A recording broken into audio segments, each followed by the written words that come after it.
So I'm in downtown Detroit at the TCF Center, which is in the heart of Detroit, in the heart of the D. And I had a couple of people reach out to me and say, could you do another Facebook Live and explain where you're at and why you're here? You can see behind me, that giant room behind me is where they are contesting ballots. So something that's very interesting that happened here in Detroit is, I just talked to a guy that's been here all night. They were ready to shut down the precinct. They had counted all the ballots. Everything was good. Everything went smoothly. And then it was at about 4 a.m. that 3 vehicles arrived, a van, a Chrysler 300, and a Ferrari with 130,000 plus ballots. He said he was astonished as they started counting the ballots. He was astonished that every single ballot, like literally 100% of that 130,000 ballots were all Biden ballots that hadn't been delivered to the precinct before the cutoff time for this precinct. So obviously there's, that's just a big irregularity, something that points to large-scale voter fraud, and it literally is being contested by the President of the United States in a lawsuit right now for the state of Michigan. We literally have people that watched it happen. I talked to people that are here. They're like, what? 130,000 ballots that haven't been verified, that are just being taken in.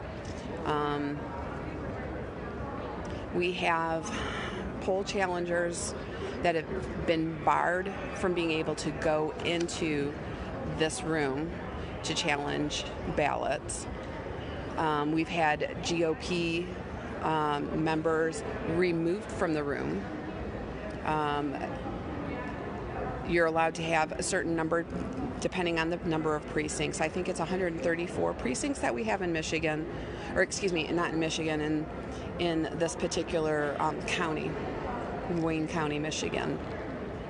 And we probably have maybe 50 to 60 representatives that have been allowed to go in to challenge. Mind you, according to federal law, for each precinct, there is to be one Democrat, one Republican to challenge. That hasn't been allowed in 24, well, actually since this morning, since about 5 a.m. this morning, when those 130 ballots were dropped off. We then had the situation where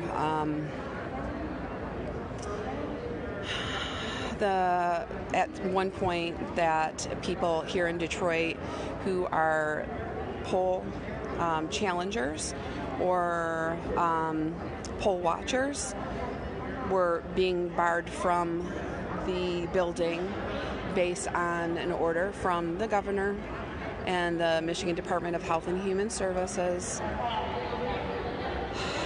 saying that capacity limits had been met. Now, mind you, that room had capacity limits. We didn't have the number of people that we were allowed to by law that we were supposed to have in the room. The rest of the building, I'm in a 40,000 square foot building. 40,000, or is it 400,000 square feet? Very, very, very big. Cobo, it's the old Cobo Arena. And we're spread out all over. I can run down the hall naked. I'm not going to do that, don't worry. But I could and not be seen by anybody. I could pick a hall. That's how not populated it is. So that we have the Michigan Department of Health and Human Services treating this like it's any regular day, not a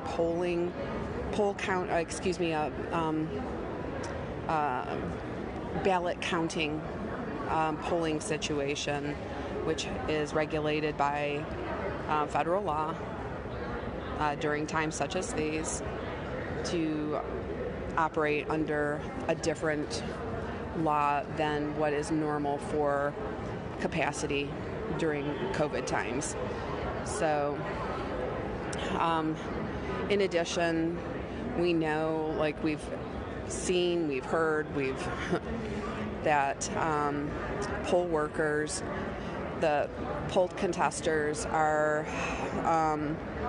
being harassed and intimidated.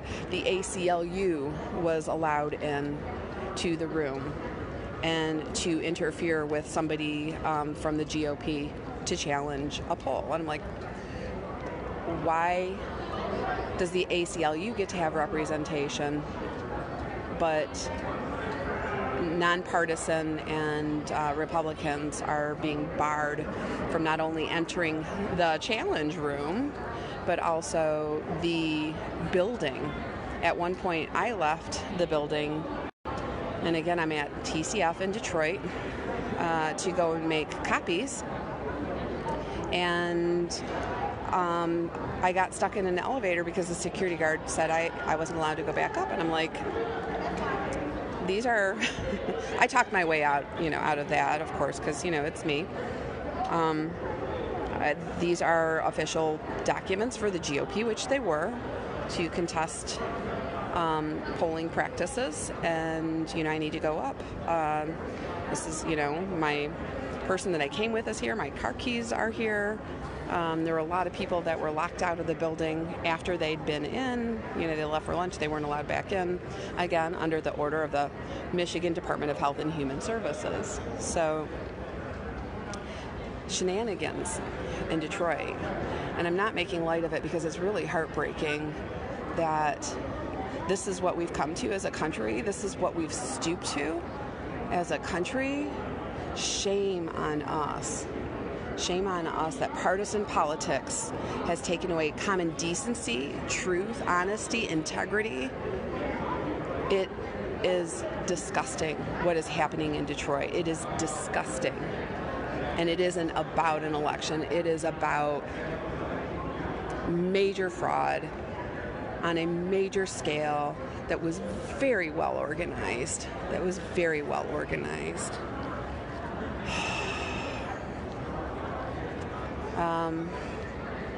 So I'm just going to reverse the angle on the camera so that you guys can kind of see what's going on. I'll get as close as I can without getting arrested. So what you have here is, and they put up a bunch of signs to block too. So this is where all the GOP people that are waiting to get into the room are standing.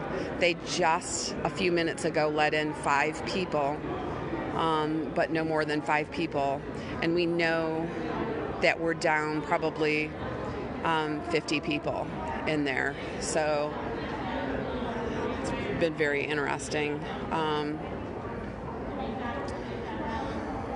Detroit Police Department is representing.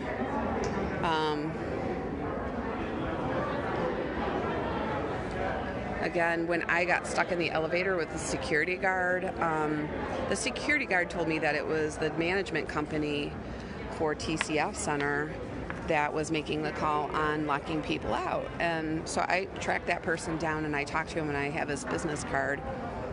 And he's like, no, it wasn't us. He's like, I don't know where that would be coming from. Michigan Department of Health and Human Services was also here, and I chased him down. And I talked to him, and he's like, well, I don't know voting laws. And I'm like, well, why are you here trying to regulate? Because this is a voting situation. This is a poll counting location. This is not business as usual. Why are you even here? And he's like, well, I'm calling my supervisor, and I will, I'm waiting for direction from my supervisor. So I asked who his supervisor was. Her last name is Fair. And then he ran away from me down the escalator and met with Captain Johnson from the Detroit Police Department. and promised me that he'd come back out to give me an update. Of course he didn't. So, it's very obvious that, things aren't as they should be. And I'm really glad that it's being contested. It's really discouraging and it's a little bit heartbreaking, but I'm a person of faith and I believe that God is bigger than even this, and no matter what, God reigns. So again, from the TCF Center in Detroit, I will go ahead and post this and share it. So if you're just joining and you've missed out, this is the poll counting. And mind you, I can't wear a mask, won't wear a mask, and I've been here all day. So, yeah. Keep praying, pray big.